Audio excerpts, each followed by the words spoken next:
ಕೊಟಬಾಗಿ ಯಾತ್ ನೀರಾವರಿ ಪ್ಲ್ಯಾನ್ ಮಾಡಿದ್ದು, ಡಿಸೈನ್ ಮಾಡಿದ್ದು, ಇಂಪ್ಲಿಮೆಂಟ್ ಮಾಡಿದ್ದು ನಮ್ಮ ತಂದೆಯವ್ರ ಕಾಲದಲ್ಲಿ. ರಿಬ್ಬನ್ ಕಟ್ ಮಾಡಿದ್ದು ಶಶಿಕಾಂತ್ ನಾಯ್ಕರು. ನಮ್ಮ ಕ್ಷೇತ್ರ ಜನಗೆ ನೀರು ಯಾವಾಗಲೂ ಸಿಗಬೇಕು, ಅದು ನಮಗೂ ಕೂಡ ಬಯಕೆ. ಅದಕ್ಕೆ ನಾವು ರೈತ ಸಂಘದವ್ರ ಜೊತೆ ಈ ಸ್ಟ್ರೈಕ್ದಲ್ಲಿ ಭಾಗಿಯಾಗ್ತೀವಿ. ಈಗ ನಿಮಗೆಲ್ಲರೂ ಗೊತ್ತಿದ್ದಂಗೆ ನಮ್ಮ ತಂದೆ ದಿವಂಗತ ಉಮೇಶ್ ವಿಶ್ವನಾಥ್ ಕತ್ತಿಯವರು 40 ವರ್ಷ ಈ ಭಾಗದಿಂದ ಶಾಸಕರಾಗಿ ಆಯ್ಕೆ ಆದರು. ಅವರು ಪೈಲಾ ಆದ್ಯತೆ ಕೊಟ್ಟಿದ್ದು ಕ್ಷೇತ್ರ ನೀರಾವರಿ ಸ್ಕೀಮ್ಗಳಿಗೆ. ಅದರಲ್ಲಿ ತಮಗೆ ಗೊತ್ತಿದ್ದಂಗೆ ಕೊಟಬಾಗಿ ಯಾತ್ ನೀರಾವರಿ ಪ್ಲ್ಯಾನ್ ಮಾಡಿದ್ದು, ಡಿಸೈನ್ ಮಾಡಿದ್ದು, ಇಂಪ್ಲಿಮೆಂಟ್ ಮಾಡಿದ್ದು ನಮ್ಮ ತಂದೆಯವ್ರ ಕಾಲದಲ್ಲಿ. ರಿಬ್ಬನ್ ಕಟ್ ಮಾಡಿದ್ದು ಶಶಿಕಾಂತ್ ನಾಯ್ಕರು. ಅದಲ್ಲದೆ 22 ಕೆರೆ ತುಂಬು ಯೋಜನೆ ನಮ್ಮ ಕ್ಷೇತ್ರ ಹುಕ್ಕೇರಿ ಮತ್ತು ಟೋಟಲ್ 33, ರಾಯಬಾಗದು 10, 22 ಹುಕ್ಕೇರಿ ತಾಲೂಕಿನ ಕೆರೆಗಳು, ಪ್ಲಸ್ ನಮ್ಮ 19 ಕೆರೆ ತುಂಬು ಯೋಜನೆ ಕೂಡ ನಮ್ಮ ತಂದೆಯವರ ಕಾಲದಲ್ಲಿ ಡಿಸೈನ್ ಆಗಿ ಇಂಪ್ಲಿಮೆಂಟು ನನ್ನ ಕಾಲದಲ್ಲಿ ಆಗ್ತಾ ಇದೆ. ಅದರ ಓಪನಿಂಗ್ ನಾವೆಲ್ಲರೂ ಕೂಡಿಸಿ ಮಾಡೋಣ. ಇನ್ನೊಂದು ಮಲ್ಲಿಕಾರ್ಜುನ ಯಾತ್ ನೀರಾವರಿ ಪ್ರಾಜೆಕ್ಟ್ ಈಗಾಗಲೇ ಟೆಕ್ನಿಕಲ್ ಕಮಿಟಿ ಮುಂದಿದೆ. ಅದು ಮಲ್ಲಿಕಾರ್ಜುನ ಯಾತ್ ನೀರಾವರಿ ಒಮ್ಮೆ ಅದು ಅಪ್ರೂವಲ್ ಆದರೆ ಇಡೀ ನಮ್ಮ ಹುಕ್ಕೇರಿ ಮತ್ತು ಕ್ಷೇತ್ರದಲ್ಲಿ ನೀರಾವರಿ ಯೋಜನೆಗಳು ಎಲ್ಲ ಪೂರ್ಣಗೊಳ್ತಾವೆ. ಈಗ ಈ ಬರೋ ಸ್ಟ್ರೈಕ್ ಯಾಕೆ ಮಾಡತ್ತಾರತ್ತೆ, ಶಂಕರ್ಲಿಂಗ್ ಮತ್ತು ಅಡಿ ಸಿದ್ದೇಶ್ವರ ಯಾತ್ ನೀರಾವರಿ ಕೂಡ ಚಾಲನೆಯಲ್ಲಿದೆ.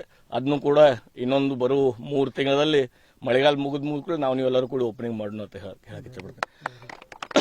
ಅದಲ್ಲದೆ ಈಗೇನು ರೈತ ಸಂಘದವ್ರು ಸ್ಟ್ರೈಕ್ ಮಾಡ್ತಾ ಇದ್ದಾರೆ, ಅದರ ಉದ್ದೇಶ ಮೊನ್ನೆ ಕೊಟಬಾಗಿಯಲ್ಲಿ ನಡೆದಂಥ ಒಂದು ಟೆಕ್ನಿಕಲ್ ಎರರ್ ಆರ್ ಹ್ಯೂಮನ್ ನೆಗ್ಲಿಜೆನ್ಸಿಂದ ಆಗಿದಂಥ ಸಮಸ್ಯೆ ಅದು.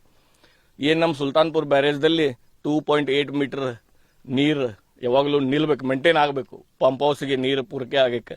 ಅದನ್ನು ಒಂದು ಸ್ವಲ್ಪ ಡಿಸ್ಟರ್ಬ್ ಮಾಡಿದರು. ಯಾಕಂದರೆ ಗೋಕಾಕ್ ಅಂದರೆ ಘಟಪ್ರಭಾ ಬ್ಯಾರೇಜ್ದಲ್ಲಿ ನೀರು ಬಿಡೋ ಸಲುವಾಗಿ ಅದನ್ನು ಬಿಟ್ಟರು.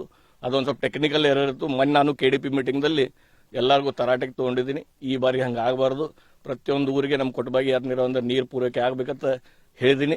ಆ ಪ್ರಕಾರ ಮಾಡಿಕೊಡ್ತೀನಿ ಅಂತ ಈಗಾಗಲೇ ಆಶ್ವಾಸನೆ ಕೊಟ್ಟಿದ್ದಾರೆ.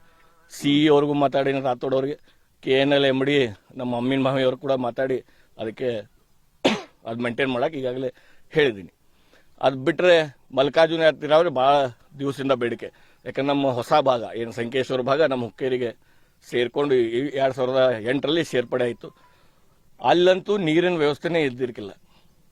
ಅದಕ್ಕೆ ಅಲ್ಲಿ 2 ಪ್ರಾಜೆಕ್ಟ್ ಈಗ ಹೆಲ್ಪ್ಫುಲ್ ಆಗಿ ಕೆಲಸ ಮಾಡ್ತವೆ.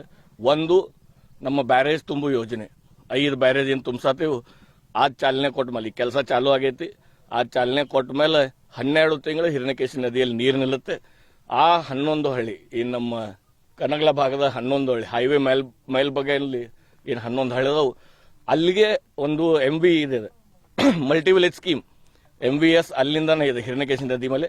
ಅಲ್ಲಿಂದ ಕೂಡ ಅವರಿಗೆ ನೀರು ಹೋಗುತ್ತೆ 11 ಹಳ್ಳಿಗೆ. ಅದರ ಜೊತೆಗೆ ಈ ಮಲ್ಲಿಕಾರ್ಜುನ ಯಾತ್ ನೀರಾವರಿ ಇದಕ್ಕೊಂದು ಅಪ್ರೂವಲ್ ಸಿಕ್ಕರೆ ಈ ನಮ್ಮ 33 ಹಳ್ಳಿ ಅಂದರೆ 21 ಹಳ್ಳಿ ಕನಗಲ ಪ್ಲಸ್ ಮಿಕ್ಕಿದ್ದು ಅಮ್ಮನಿಗೆ ಏನು ಡ್ರೈ ಬೆಲ್ಟ್ ಅಂತೀವಿ ನಾವು, ಅಲ್ಲಿ ನೀರು ಕೊಡುವ ವ್ಯವಸ್ಥೆ ಆಗುತ್ತೆ. ಅದಕ್ಕೆ ಇದು ಹೋರಾಟ ರೈತ ಸಂಘದವ್ರು ಏನು ಮಾಡತ್ತಾರೋ ಇದು ನಮ್ಮ ಅಧಿಕಾರಿಗಳಿಗೆ ಒಂದು ಬಿಸಿ ಮುಟ್ಟಿಸೋ ಕೆಲಸ ಮಾಡ್ತಾ ಇದ್ದಾರೆ. ಅದಕ್ಕೆ ನಾವು ಕೂಡ ಬೆಂಬಲ ಕೊಡೋಣ. ಯಾಕಂದರೆ ಸರ್ಕಾರ ವಿಳಂಬ ಮಾಡ್ತಾ ಇದೆ, ಸರ್ಕಾರ ಯಾವುದು ನಿರ್ಣಯ ತಗೊಳ್ಳೋಕೆ ವಿಳಂಬ ಮಾಡ್ತಾ ಇದೆ. ಅದಕ್ಕೆ ಒಂದು ಸ್ವಲ್ಪ ಬೇಗ, ಯಾಕಂದರೆ ಹಿಡ್ಕಲ್ ಡ್ಯಾಮ್ ನನ್ನ ಕ್ಷೇತ್ರದಲ್ಲೇ ಬರೋದ್ರಿಂದ ನಮ್ಮ ಕ್ಷೇತ್ರ ಜನಗೆ ನೀರು ಯಾವಾಗಲೂ ಸಿಗಬೇಕು, ಅದು ನಮಗೂ ಕೂಡ ಬಯಕೆ. ಅದಕ್ಕೆ ನಾವು ರೈತ ಸಂಘದವ್ರ ಜೊತೆ ಈ ಸ್ಟ್ರೈಕ್ದಲ್ಲಿ ಭಾಗಿಯಾಗ್ತೀವಿ. ಎಸ್.